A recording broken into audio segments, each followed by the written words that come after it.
Hello everyone, good morning, welcome everyone here and everyone there and everyone nowhere.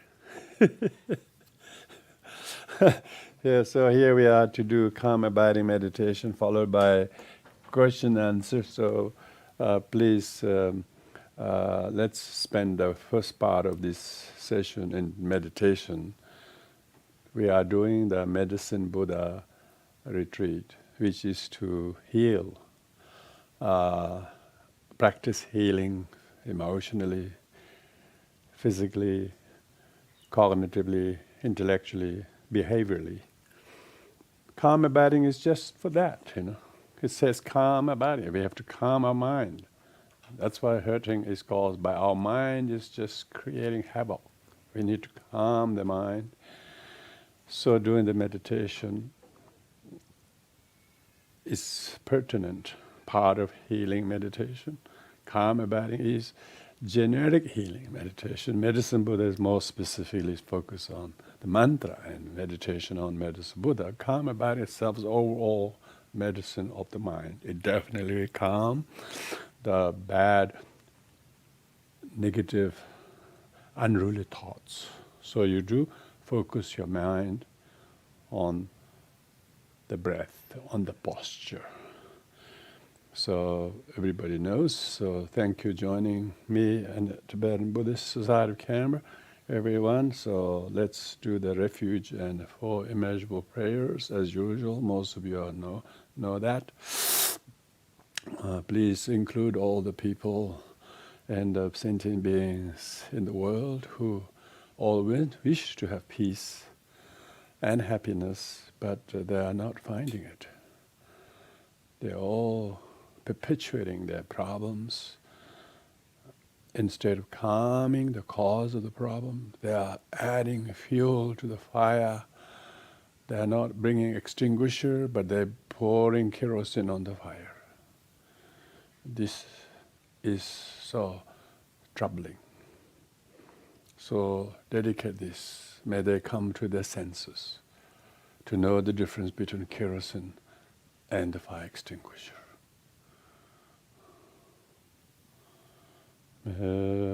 Enda Buddha Dhamma Sangha Aitere Vyere Ladam Bhavacha Adyendala Ashare Buddha Tuve Enda Buddha Dhamma Sangha Aitere Vyere Ladam Bhavacha Adyendala Ashare Buddha Tuve Enda Buddha Dhamma Sangha Aitere Vyere Ladam Bhavacha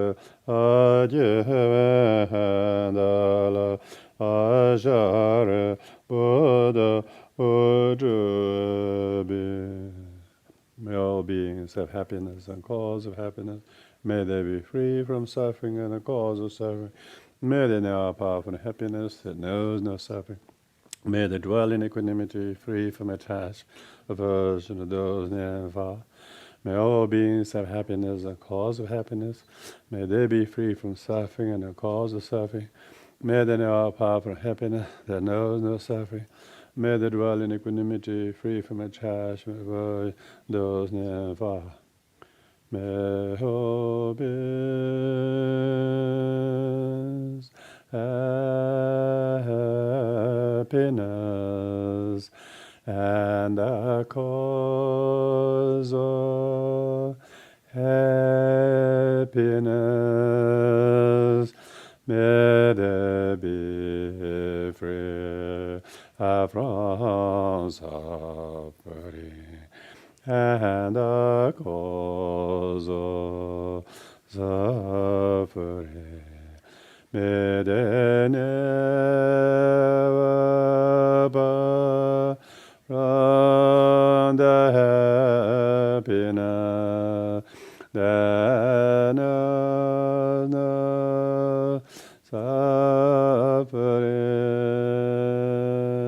mededwa equanimity, free from attachment and aversion to those near and far.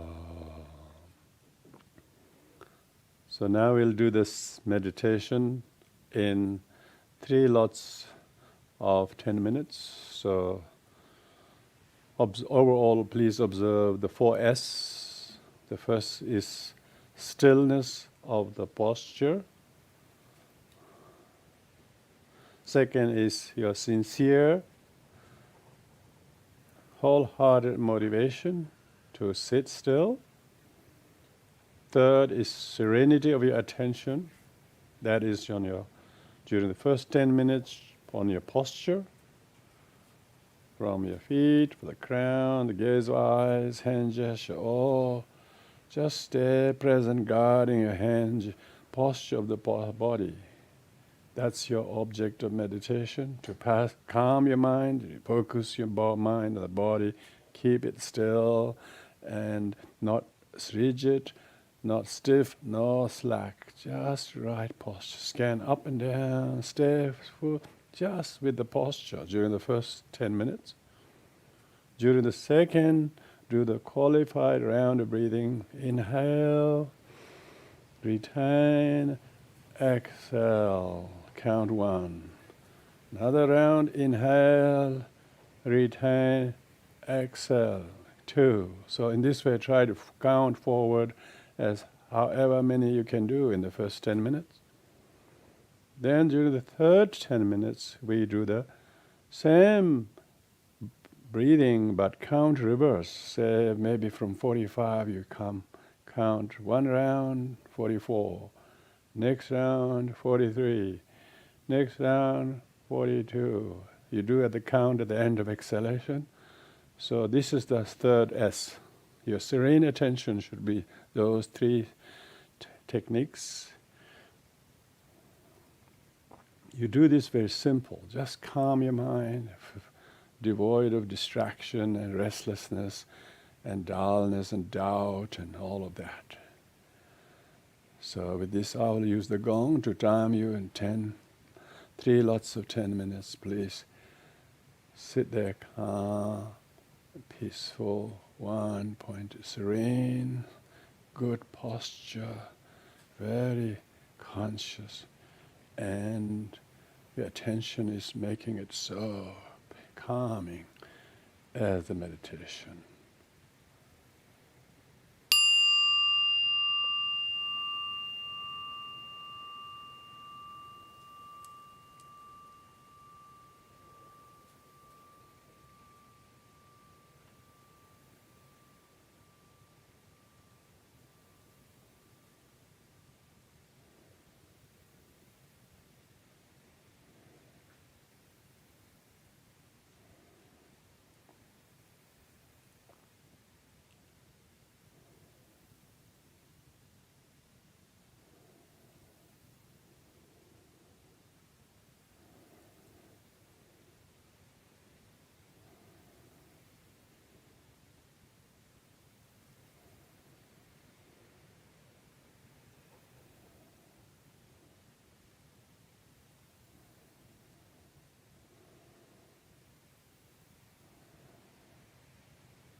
Thank you, everyone, for being so still and serene and very good karma body meditation.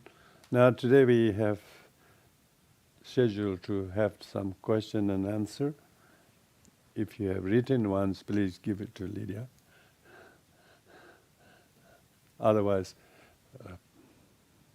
put your hands up. Those of you who are online, I'm sure Lydia can access the question through York's.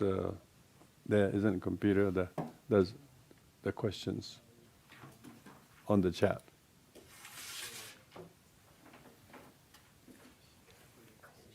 Huh?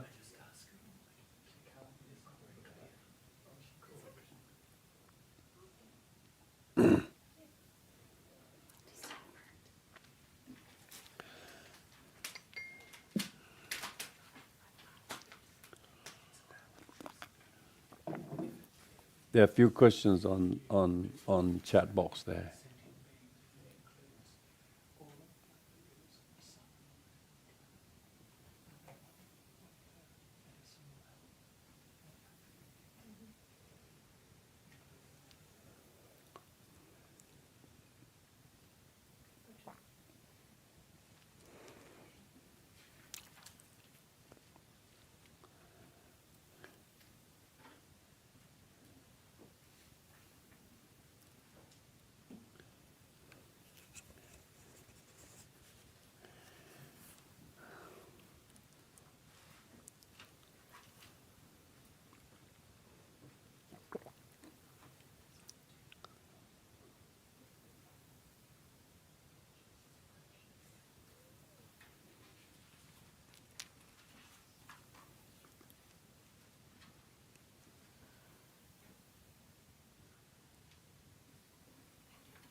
This side.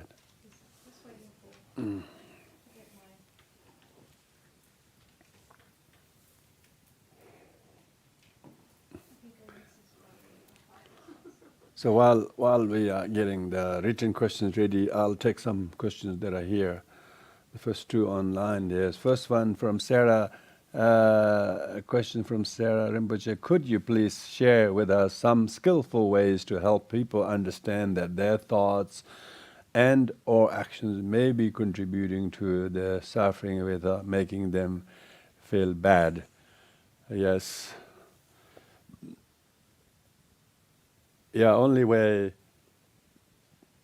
is that when the person is able to or unable to see the action and their consequences, and they usually are triggered by something externally, by causes that makes them to feel justified to say or do or think something as if that will stop the problem they think is caused by others, without realizing their own action would have consequences according to what they do. So they don't think that their action is inconsequential and other people's action is consequential.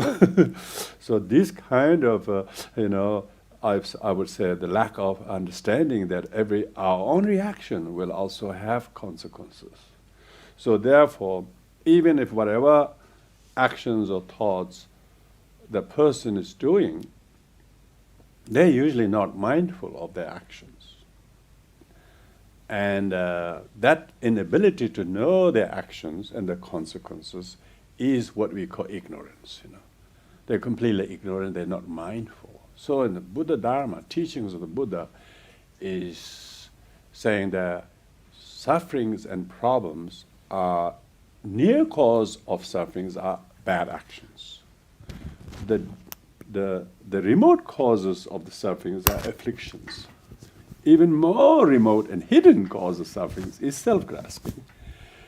Most people are only relating to the near cause of suffering, let alone seeing the remote or hidden. So, firstly, they are always reacting to the near cause of actions. And they think that if they did this to that action, they think the suffering will go away. without realizing they themselves may be exacerbating. Like I was giving the example during the meditation, as if you think that somebody started a fire, do you try to get a fire extinguisher or take a bottle of kerosene? Most people think that if he can start the fire, I can prove him that what he did to me, and then pour the kerosene on it. Because they're not responsible for their action having consequences. They are reacting to as if someone's action have consequences. They don't realize everything has consequences. Karma means law of consequences. Modern science is all about understanding consequences of our action, whether it's problem or solutions. All the modern technology, modern medicines are a result of good actions that are really dedicated. Thousands of people in health professionals, science, research has enabled them to know what can put out the fire of illness, or what can what can exacerbate the fire. So most people are not subjectively conscious of their action and their thoughts. So that's why mindfulness, meditation, and how we can influence other people is if we don't react to their actions and practice kindness and peace and tolerance. If they know that we meditate and we are very patient and non-reactive and thoughtful towards the others, compassionate that they don't know this, then they might get, this person is actually changing his tactics or behavior as contrast to their past. And maybe what they do is meditation is really helping them. I have seen the benefit of their non-reactive behavior.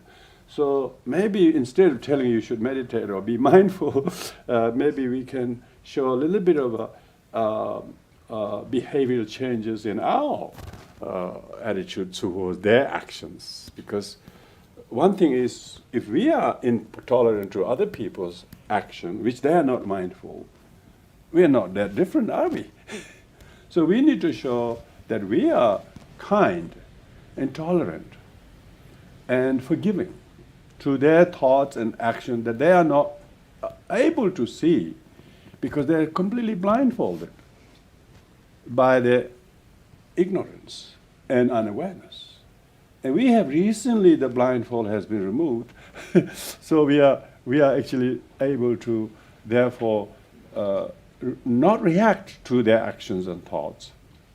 We're talking about how we can influence other people of their thoughts and actions, isn't it?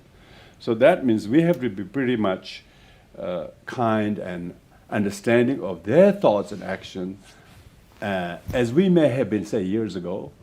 Ever since we have found the Dharma and we are relatively more a practitioner who have experiential perceptions rather than deluded perceptions, then of course our tolerance level, our compassion level, increasement of that would definitely have consequences to them. Because we're talking about every action have consequences. If you are patient and your kindness, your non-reactive, your non-criticalness to the person is noticed by them, maybe not straight away. Some people will never take notice of it. They just think they can get away with it. But it takes time to fill the jar with the drops of water. You don't expect to fill the jar in 20 drops, but no, we'll try to bring a bucket full, try to fill the jar, and jar might fall down. So we have to be patient with our own understanding of other people's thoughts and action, how we respond to them, encourage them, so that our positive behavioral responses inspire them. And we are inspired by the Buddha, the teachings, and the Sangha, and we can see our fellow practitioners, really, they're really changing. You wouldn't believe how they are. You might think he's not, she's not. They're all changing. You wouldn't believe. It's because they all believe in the Dharma and they have fundamental behavior changes. So that's the key, I would say. I think there are more questions here. Lydia, please. Good afternoon, everyone. So, Rimshala, we have indeed some questions here. The first one is from Carolyn. I won't say the names. It's a good one. Why do some Buddhas sit on moons and some sit on suns? This sun and moon doesn't mind. Firstly, the Buddhas on the moon, all of them are on moon. Others are on suns. Are usually the wrathful Buddhas, wrathful female Buddhas or male Buddhas. They're always on the sun and moon. Whether they are on the sun and on the moon represent ultimate bodhicitta. So it means their bodhicitta, altruism, is fully waxed. Yeah. And the moon is always cushioned by lotus flower. That means that's relative bodhicitta. So Vajrayana uses the imagery of lotus flower as relative bodhicitta, and the moon or sun as ultimate bodhicitta. So that even if you become Buddha or Tara or medicine Buddha, you have to have realized the relative and ultimate bodhicitta.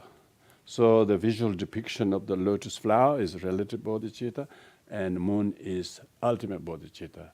Sun is even more so, because sun ripens all fruits and all plants and all crops.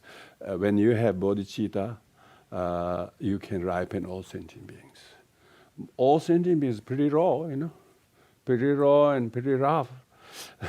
But if you don't have the bodhicitta like sun, radiance, understanding, then all the chill and all the wetness will all be dried up and ripen. So when you have bodhicitta, like the sun doesn't discriminate where she shines, her light and not, likewise we should have this universal, what we call immeasurable loving kindness and compassion and altruism that is like the sun that gives radiance to all plants, all wildlife, all human beings, all your things in the garden grows because of the sun.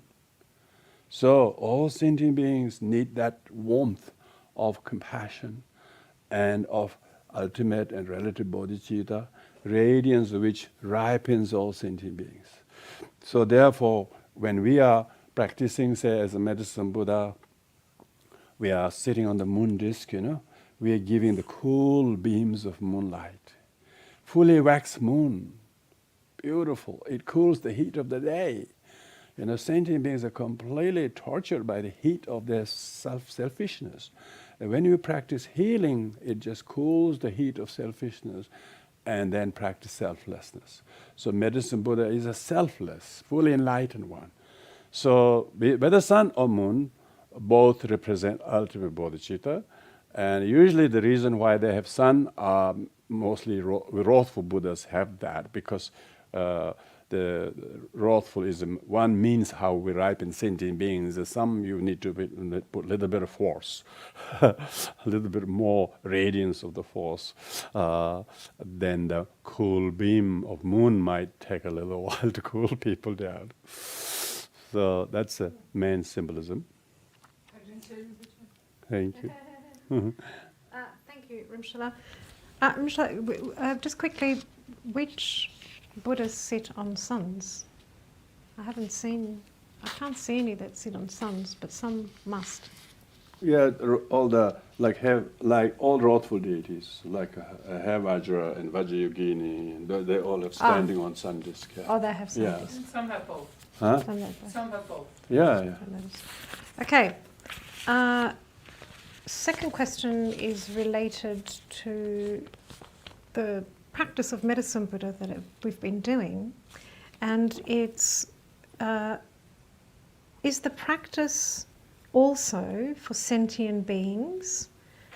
For example, the healing of animal, plants, so-called the collective consciousness, the sun and the moon. So when we meditate and we do medicine Buddha, does it affect maybe the rivers and the oceans and the whole planetary system? Very good. Indeed, the meditation we did before you become medicine Buddha like constitute like four immeasurables. When you're generating loving kindness, you're regenerating the earth element that has been so depleted by overuse and degradation and mining and all of that. When you're cultivating compassion, you are actually increasing the cohesiveness of water element, the nutrients of water element. So compassion represents water, and loving kindness represents earth, and the joyful represent fire, and equanimity represent air. So all the four elements are revitalized. So that's why it says, when you're sending rays of light, first go to the Buddhas and Bodhisattvas, magnetize all of their healing energy, and then you send it to all living beings. Living beings doesn't mean just sentient beings, Living there, all the earth is a very living she, She is a really amazing living being. Without her, any of us have got no chance to survive. So that's why Buddha always meditate outdoor. Buddha was born outdoor, he passed outdoor, and he never stayed in a house after he became monk. When he visited his home, he didn't go in the palace and stay. He said, you got to make a temporary hut outside, and he always is living in the bush. So the bush is most healing energy. That's why people who retreat in solitude, they go near the tree. They live near the tree. Meditators were often called tree dwellers, So there's so much healing energy in the nature, and practitioners who do healing meditation definitely benefits. We even say that it will stop famine, it will stop various natural kind of disasters when there's lots of practicing meditation. It will heal not just the people but also environment. So that's why when they do major rituals like, say, Medicine Buddha, puja, and they make a big sand mandala, and then they take the sand mandala, they pour the sand into the ocean in order to bless the waterways. And we also strew the sand into various parts of the mountains or wherever to regenerate the earth element. So we as a practitioner should be inclusive to do meditation like Medicine Buddha, and then think of sending the healing light to all animate and inanimate world. So that's why the four immeasurable meditation in particular respectively correspond to regeneration and harmonization and balancing of the four elements. Even our own wellness or lack of it is caused by whether we have loving kindness. If we don't have loving kindness, we have hate. If we are doing ill will, you will have deficiency of earth element, and you will suffer motor neuron problems. Your joints, your muscles, your bone will suffer diseases because you don't have enough earth element. And likewise, if you don't have compassion, so your aggression, hostility, verbal abuse, if you're resorting to that, it will harm your fluid in the body because you're dehydrated, your blood pressure will be affected, blood clotting and all of that caused by lack of watering your life enough. And so, but if you have developing compassion, it can cause more cohesion, your constituents in the blood will improve by meditating on compassion. And so if you're doing a lot of sadness and worry and cold feeling of loneliness and doubt and fear, then it will affect your metabolism and fire energy. But if you practice joyfulness, gratitude, that will completely improve your metabolism and your digestive system, and radiance in your face, luster in the skin will completely change through the meditation and joyfulness. Then equanimity. If you don't have equanimity, meaning you are just restless and you're attached to one, happy one moment, disappointed with another. I like these, I hate these, I love this, I hate these. Those people are, have lots of wind problems because they're blown away They have no stability. They're blown away by things very quickly, so they haven't got the right air energy. Because of that, the air goes in the wrong wind, wrong arteries, and they become very funny, and they have no balance, so no equanimity. But people who have lots of balance and merit in equanimous towards people who are very difficult to you, or even those you're attached to, you're not so possessive about them when they're practicing, then your vital air, your pranic air will not be so poisoned. You won't be so possessed by certain neurotic thoughts, because you're able to balance your inner four elements. So just as we do within reparation of the four elements within our body, we, by cultivating those four immeasurable, it's have immeasurable benefit in healing, by depending how great horsepower of merit you have to actually regenerate the whole elements. A lot of meditators meditating at the same time in the world is believed to be have a collective conscious transformation in the world.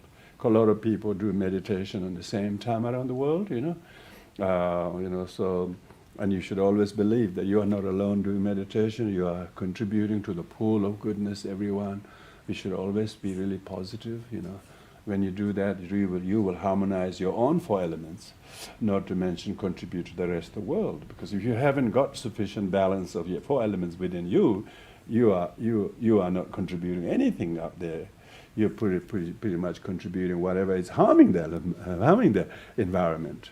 So yeah, this is very, very interdependently originated. Mm-hmm. Okay, thank you, Rinpoche. Just on that quickly, Rinpoche, then would the sun, the moon, and the other planets like Mercury and Neptune equally affect us in some way, as in astrology? Oh, I mean, well, that is a... but everything is interrelated, so there is nothing that is not related. Depending to how much of the astrological scene affects one is probably domain of astrology, not of spirituality. But astrology and spirituality could be connected, could be related. But Buddha himself did not emphasize people believing too much in astrology, because it's quite a vast field of study in itself. It can take you so much away from actual spirituality. You get all caught up in the planets. Nevertheless, that there are things we do within us in an interpersonal level or collective level, in a kind of local level, or there definitely is a collective energy that will affect the harmony of the planets and the various relationship that there exists between us as a living composite organism with that of any planet that has some kind of connection to it. But that's probably more leaning onto the astrology itself rather than the emphasis of we practicing as individuals. So if we try to do good, and we are able to do good, if we are our positive effect of when the Buddha got enlightened, it's said the whole world become lit in the middle of the full moon, not just by the moonlight, but just like it was so lit. When he was born, it happened. So every time something major deeds of his action took place, the whole world would shook. Earthquake 6 different ways, not the kind of destructive ones. Very lovely six earthquakes, 6 different earthquakes, and all the Mother Earth, and I'm sure other planets all respond, because all the planets are held by certain spirits. Every planet, whether it's locally or collectively, has a certain entity that they think is theirs. We know that Moon has a lunar energy. And so that's why Moon has a certain energy that connects with our white elements, and Sun has connected with the right element. So I'm sure Saturn and Neptune and Venus have also something to do what we are going through deep level. I'm sure there is, but astrology is not my knowledge area, so I won't have much to offer than that. Thank you, Mshla. Another question: is there a particular deity to work with regarding resentment, anger? Of course, all the Buddhas are embodiment of compassion.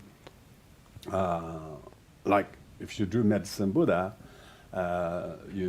it's healing. So healing is that object towards whom or what we are resentful to. We think it's their action, or we think they shouldn't do this. They did this to wrong me and harm me. We just keep believing. We don't want it to withdraw our view. So we need to withdraw from that view, thinking that's a incorrect view. That's totally one-sided. My wrong view is dictating me to have this resentment. It's not their doing, but my wrong view, thinking I'm right, is not letting me to change my opinion. So we are so fixated with our view that someone did this and I'm resentment. So we need to develop, oh, poor person, they did this under the stress, under a lot of sufferings. They didn't know what they were doing, even to themselves, let alone deliberately doing to me. Yet I thought it was they who did this to me, and therefore I've been resenting. So therefore we need to withdraw and take back. Buddha said, suffering must be understood, its cause must be prevented. But we are not preventing by resenting. Word preventing and resenting is very two different. One is preventing, one is resending. Resent is resending. So you're sending again. You're sending again. Sending again. Imagine a letter that you send, people keep sending, you keep sending back, You say, oh no, 3 times he sent it back. Oh, resentment is worse. We are good resenters. We are sending back again and again. So therefore we should practice Avalokiteshvara or Tara or Medicine Buddha. All of them are enlightened, because enlightened means no ill will, no resentment. So we need to recite Om Mani Padme Hum instead of subscribing to the resentment, or you need to go and revisit that opinion. How did you form the opinion? Maybe I was so low myself, just as the person who did, to think and post and share this view. I've been hurt more by subsequent resentment than the action. So therefore, I must put an end to the suffering and its causes rather than the conditions. So it's good to be important to distinguish the true origin of suffering. True origin is not their action, which we are resentful to. True origin is our resentment to it. Now, the true origin, if you discover the true origin, you have a remedy for it. Means you don't do the resentment. You don't do the resentment. But when we don't think it's our resentment, but it's their doing that made me to have resentment, and then we think that we cannot stop resenting because they did it. We don't realize what caused them to do it. They might have something to tell us what made them to do it because of us. I'm sure they will have plenty of view about that. So this vicious cycle of resentment. They're resenting us, we're resenting us, and this is called perpetuation. Samsara means perpetuation of vicious cycle, going round and round. So when you hear the Dharma, it should hurt you. The real medicine hurts you. Medicine that cures you will be painful. It's not a small prick on the skin, It really hurts your pride. You really realize, gosh, I've been so dumb, I've been causing it. And then you now say, oh, this is the problem. You've got to remove the splinter that is lodged into the flesh. and sit down and take the shoes off, take the socks off, and try to find somewhere where the splinter is, remove it. It will be painful, but it's better removed than thinking, oh, I shouldn't have gone to the bushwalking, I shouldn't have gone to the bushwalking. Keep resenting the bushwalking, but actually not taking the really splinter that's lodged in the muscle. Yeah, so we should practice Om Mani Padme Hum, medicine Buddha mantra, take refuge and make a vow to distinguish between condition with the true origin. The true origin is not the wrongdoing of other people, which we think they made us to resent, but our own stupidity in thinking they are the true origin of justifying us to have resentment there too. And there's no brain. Even chicken will do that. They don't have much of brain there. Only to hatch eggs there, all right. Yeah, so we need to practice. Any deity is good. Most importantly, Buddha Dharma is best deity. Buddha Dharma is deity. Don't think of deity as some Indian or Tibetan, Dharma is the real deity. All these visual deities of this and that, these are just a visual Dharma so that people don't forget that wisdom Dharma.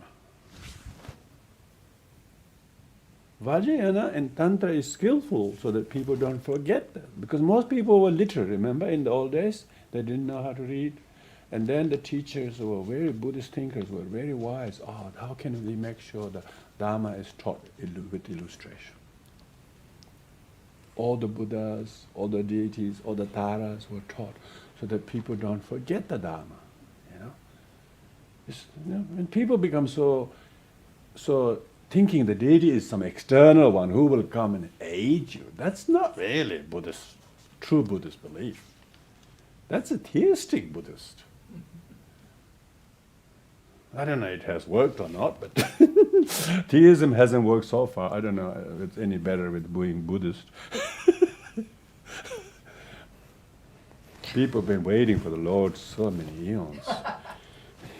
He's still caught in the traffic, I'm told. Poor man, he's so many to answer, so many calls to answer, so he hasn't got enlightened yet. That's the problem, poor man. God is not enlightened yet. God is not enlightened, that's the problem. So he can't really help. He's still stuck in the traffic. And he didn't know he's going the wrong way. Let me stop there.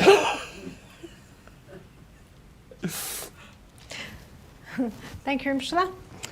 By the way, Rimshala, I think chickens are bodhisattvas. Yeah. Maybe God too. What is a good way to remember to think of others? To think of others. Yeah.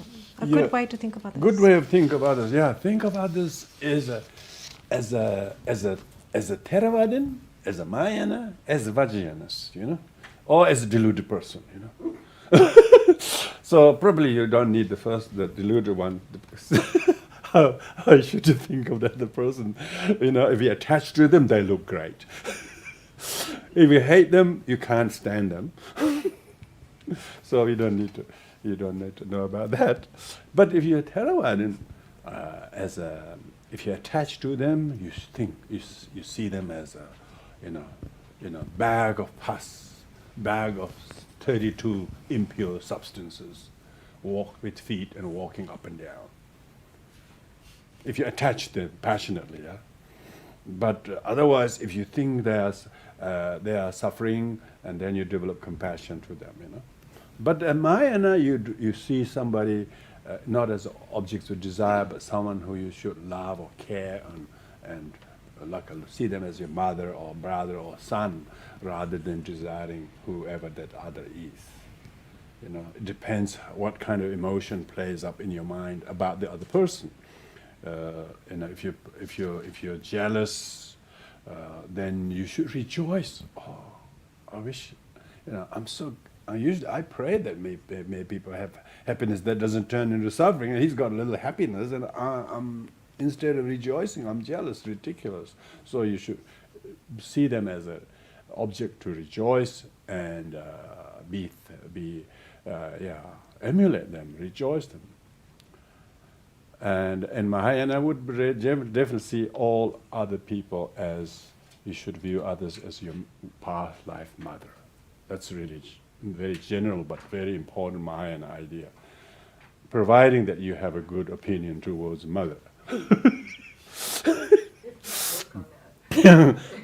If you don't, please swap with your father. He might take the second space. Poor man, his time just as much hard work, and often he doesn't get a mention. So in Buddhism, Mahayana, we talk about fathers. We never talk father sentient being. We always talk mother sentient being. Maybe if you haven't got a good, healthy relationship with your mother, then think of others as your father, or your best friend. All sentient beings are like, if you really look at them, they're really great friends. Without sentient beings, we have no chance to be any good, because it's the Lord sentient being called it. Kadampa says sentient beings are Lord. If you take refuge in the Buddha, but that's not really Lord. But if you do what the Buddha told with Lord sentient beings, then you have become Buddhist. So how you relate with other sentient beings is like they are your teacher, they are your friend. They are actually reflection of you rather than them. This is very good. They are reflection of where your attitude is today, rather than them per se. That's a very philosophically and mind-only school. That's all my thought about them. They don't really appear independently like that from their own side. They're only my projection of that. So, but Vajrayana, as you practice as a Vajrayana, people who are, depending on which kind of mode your mind is, we've got a lot of mode now. At least it's good to have a couple of modes, not just one. Washing machine have got a couple of modes, it's good, 3 or 4, very good. In the old days, there was only one mode, that's it. And then slowly improved to have a gentle mode, fast mode, very slow mode, Like that. You should put those different modes, and when you wanted to go fast speed Vajrayana, you see them as Buddhas. See them as medicine Buddha and Tara and whatever deity yoga you practice. So that's how you relate to other sentient beings. And seeing others as your mirror is very useful. Very useful. Rather than them independently, they're just mirroring where you are at.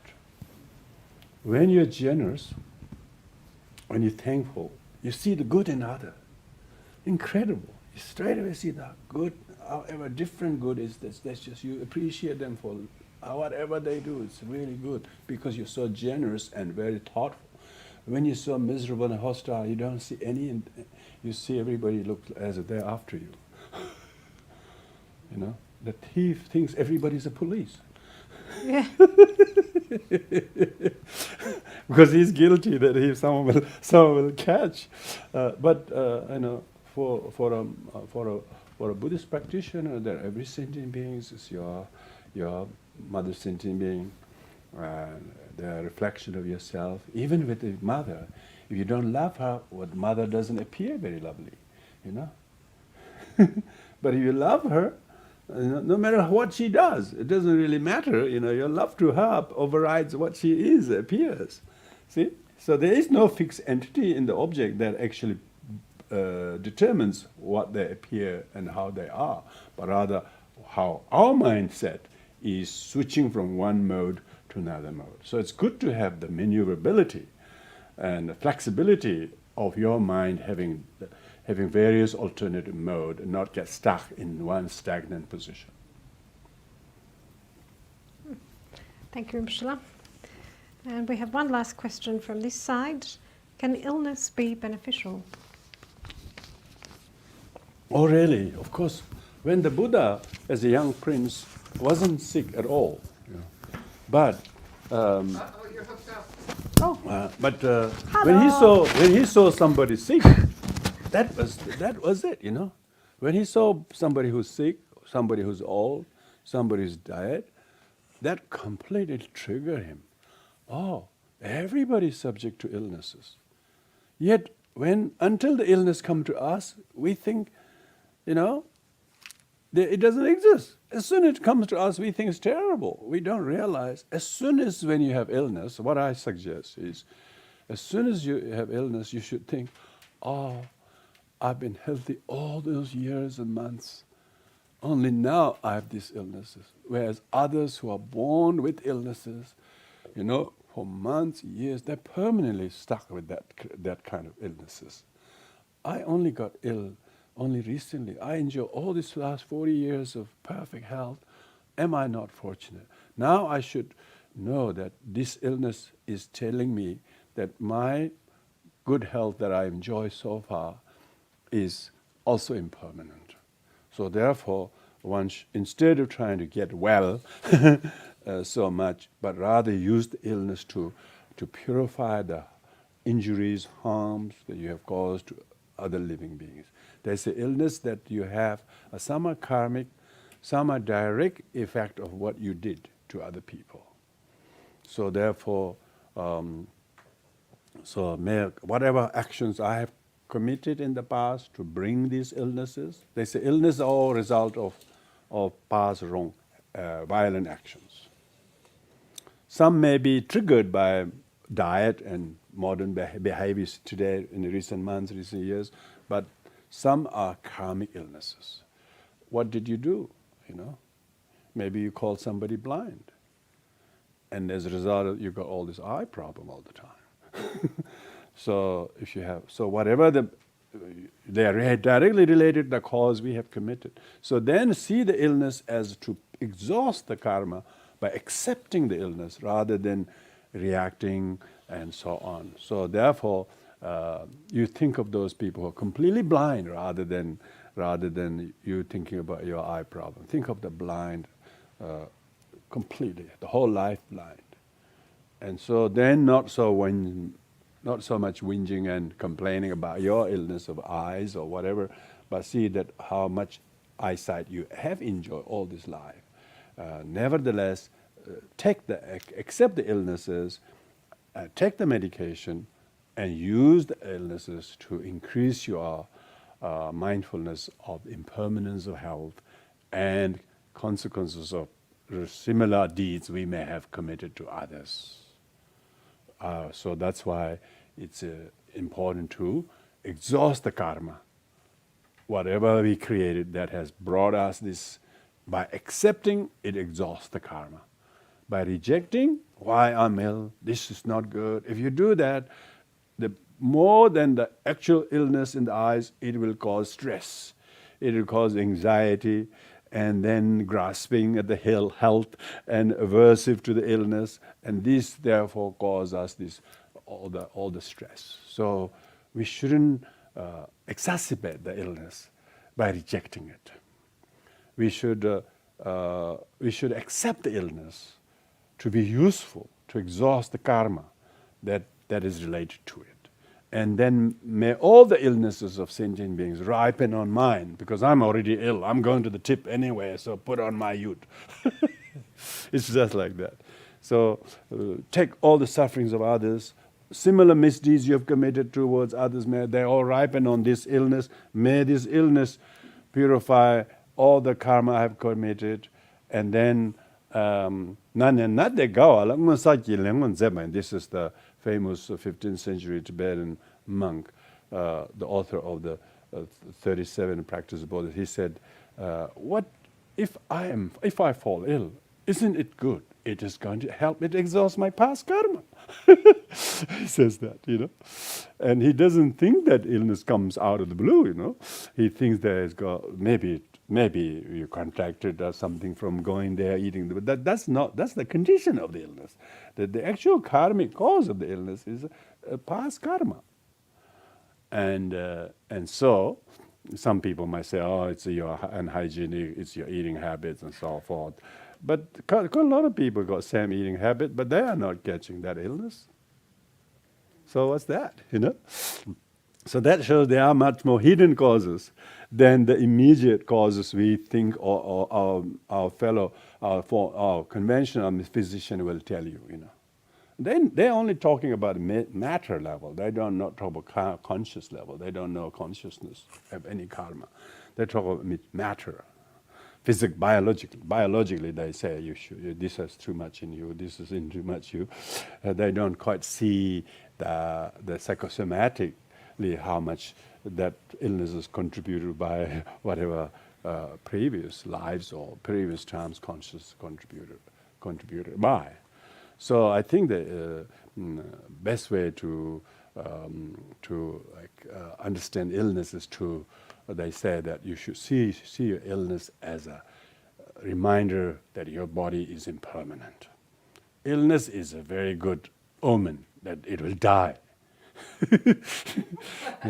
You won't have the illness living with you long. You'll be dead before you have any illness. So illness is a forecaster that you are going to be disappearing soon. So it should be an informer of your inevitable end. So don't think you're invincible, and therefore think of impermanence and certainty of death, uncertainty of time. And you don't even need illness to die. So if you have illness, it's much easier to die. Because usually nobody say he died of health. They always blame an illness, don't you? It's ridiculous. Got a lot of people die of health, They didn't have any illness, but they died, So they died of health, So even in health you die. So illness is very, very, very, usually illness is a direct cause of death, But indirect cause of death is birth, not illness. So being able to see illness as a vulnerability is a wake-up call to start living and preparing to die, and not hoard material things, not become enslaved by materialism, but try to make provision for your spiritual journey, and not at the expenses of the obsessiveness to the body, but making reasonable allotment of time and energy for your spiritual sustenance. We got 2 more questions here. Could you please give us some tips to do retreat at home? Yes. It really doesn't matter whether it's home or another home core retreat. As long as you observe the schedule, you have to create a schedule. If you are doing a couple of days a retreat or month-long retreat or whatever, you should create a schedule. You should create an inner boundary or outer boundary. Outer boundary is whereby from out of the home where far you will not go during the retreat. So that's physical outer boundary. The inner boundary is what you will do in each day. What are your schedules, what you will do from when to when, what other materials you will read, what other things you want to expose yourself to, so that you can actually focus entirely to your practice. So retreating means retreating from normal, busy and demanding things, and you actually are free from having to do things, except you use your normal home as a place to do the retreat. But otherwise you are in retreat. You're not going out, you're not receiving any visitors. It depends how strict your home retreat is.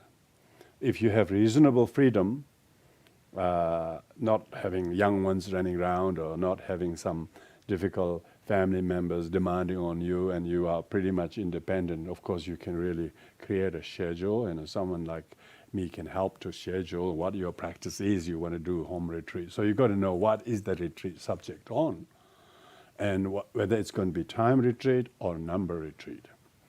Or if it's time retreat, okay, I will do 10 weeks or 5 days or whatever.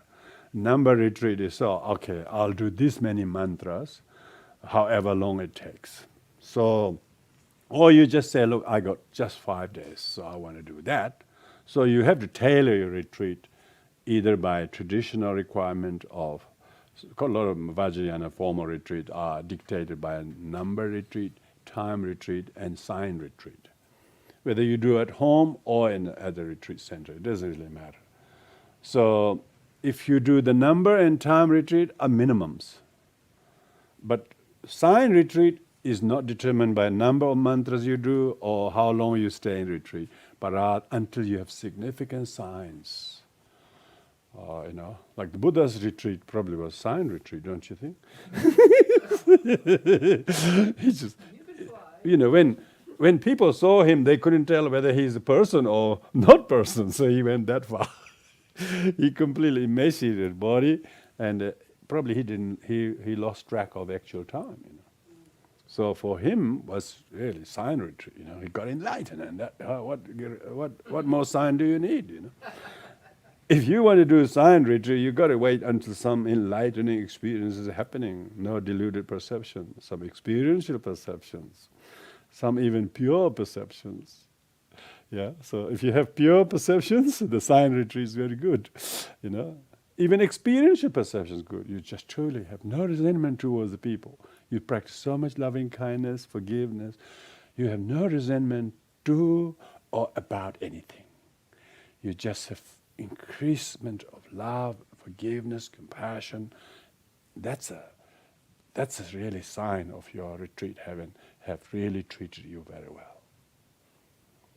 So you need to, so time, home or wherever you do the retreat has to be determined by number, time, or sign retreat. Or you just happen to have a long service leave 2 months, which is really difficult to get, and you just want to maximize use of that at home.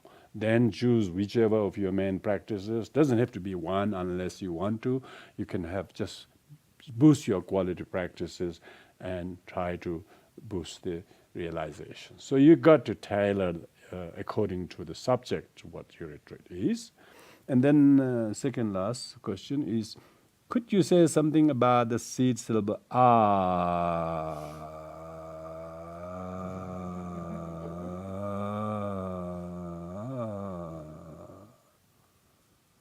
in the medicine Buddha meditation?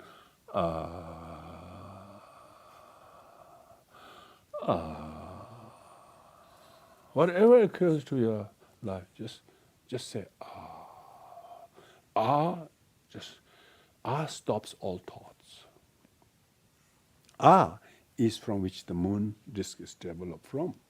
You look at the medicine Buddha, seed syllable becomes moon disk. So means no self. Anatma. There's no self. There's just medicine Buddha. You cannot heal anyone, including you, if you think you are still the conventional practitioner doing this for him or her. That's not healing. You can't. You've got to become no self, and therefore you are becoming sitting on the moon. Have you ever sat on the moon? Becoming meditation, the sound out. This is not just in medicine Buddha. Every single deity yoga of Vajrayana deity yoga, all deities are physical manifestation of into form. So is the most profound meditation on emptiness of self and emptiness of phenomena. Anatma, they call.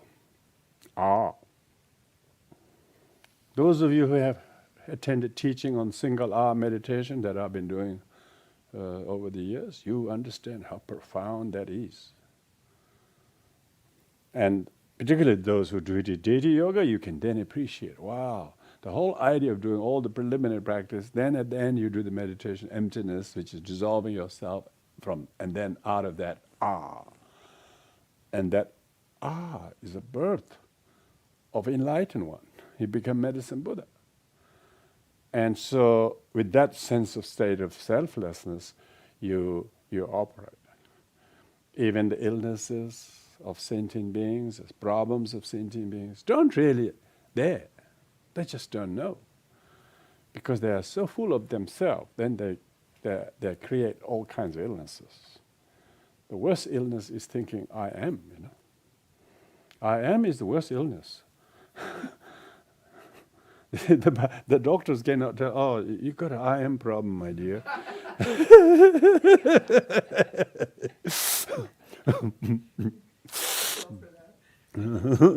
Yeah, so I is very, very significant. In all Vajrayana meditation, the I is there. And what the I turns into mundus. And the mund is on the mundus, then you appear that the relevant deities such as Medicine Buddha or Buddha Avalokiteshvara or whatever the case might be. So I have been saying that all people who do Vajrayana meditation, they must understand the meaning of anatma, no self.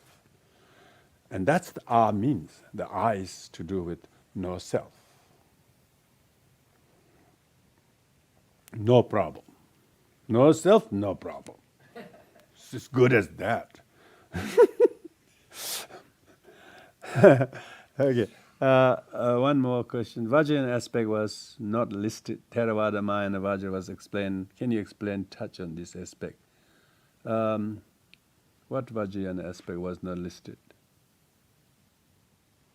Who's asking this question? No self or some self? Vajrayana aspect was not listed. Theravada and Mahayana was explained. Is this talking about? He tells it how you view beings. Yeah, you good. Yeah, good. Yeah, you view beings as deity. Yeah, you view beings as deity, not as a mother, not as some problem. You see them as a medicine Buddha. If you're a medicine Buddha practitioner, you see them as Avalokiteshvara, whichever the deity yoga practitioner.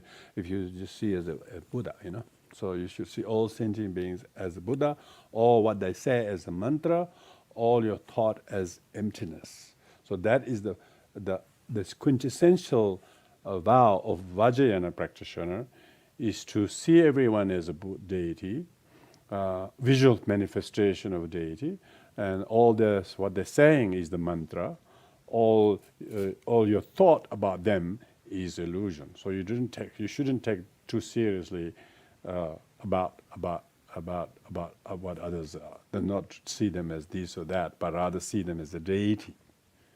So that's Vajrayani's practitioner, post-meditation mass. We usually say Om Ahung. If your body is guarded, you should see everybody as a deity. If your speech is guarded, you should hear everything they say is mantra. If your mind is guarded, you should see all your thoughts as illusion. Don't believe in them. It's amazingly important. Because we think our thoughts are real and they should be attended to, and that's my opinion, you got to listen to me. And they get flooded by it. They get shocked by their own thoughts. They should see my thoughts are illusion. They're just mirages, and not get caught up in one's thoughts. Because all sufferings are thought produced. Because also then all the activities are there. So it's like if they're Chenrezig, they're loving you perfectly. Exactly. When you see they are Avalokiteshvara, they are there to teach sentient beings. Avalokiteshvara always helping sentient beings. So therefore, when you have a pure perception of seeing others as a deity, when we say deity, it's very easy to think it's an external deity that they have become.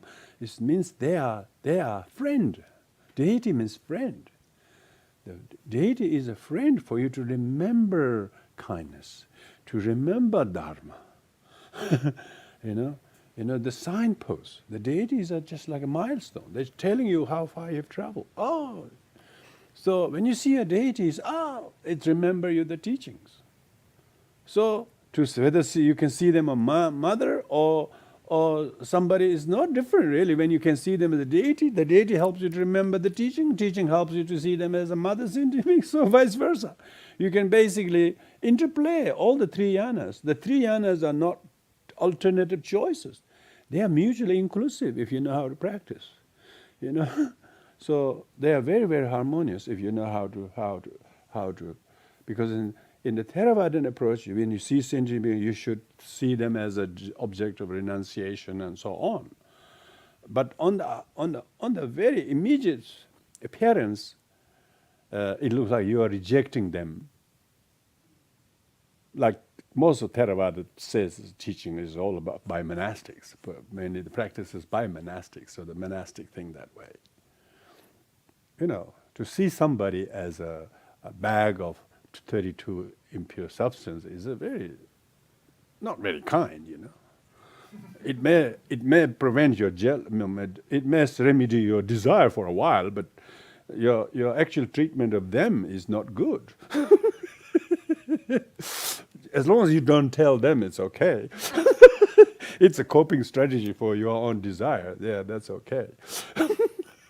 But from the Mahayanist point of view, you know, you actually repudiate your projection of them as someone you want to desire, but someone you want to desire, but you want them to be happy. You want them to be take care of, to love, or make them happy. You don't want them to come and to please your desire, but rather you wanted to make them happy by treating them as mother or sister or daughter or father or brother.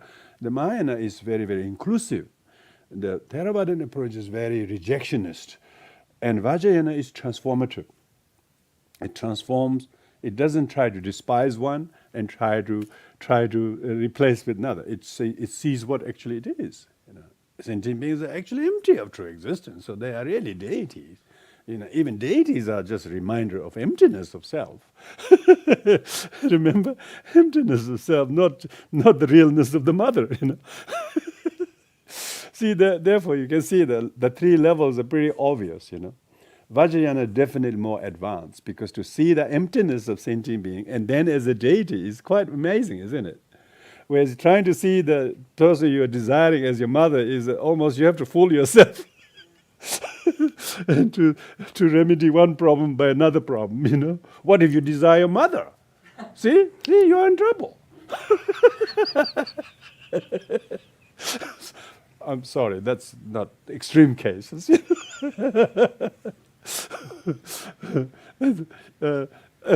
Nagarjuna said that, you know. Nagarjuna said that if the woman is older than you, she should see her as a mother. Is the same age as you, she should be sister. Same younger than you as your daughter.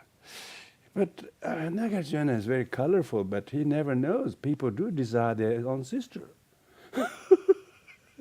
And you wouldn't believe how people's desire is so slanted. So therefore, Vajrayana is penetrating. It just completely see the emptiness of the sentient being, and therefore the emptiness manifests as a deity, which is our deity yoga practice, which is really why the Vajrayana is a penetrative insight in use.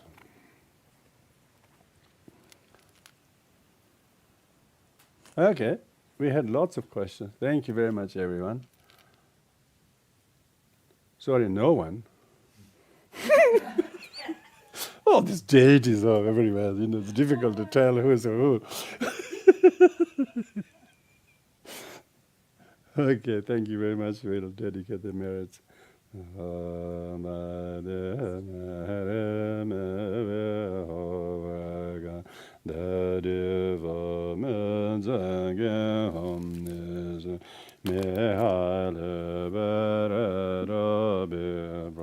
the ocean of Buddha, Herenda Mahayana Jijin, whatever Merera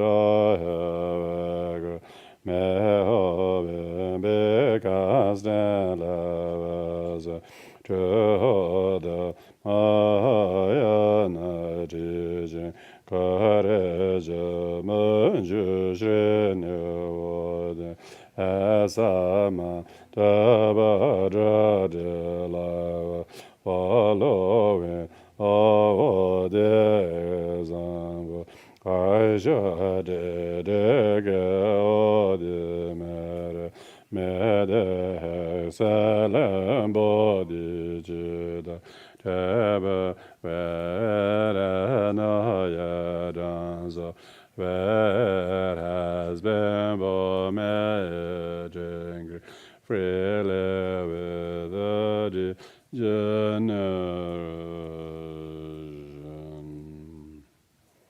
So, as usual, this Sunday meditation and talks will continue. Please stay tuned in same channel of emptiness.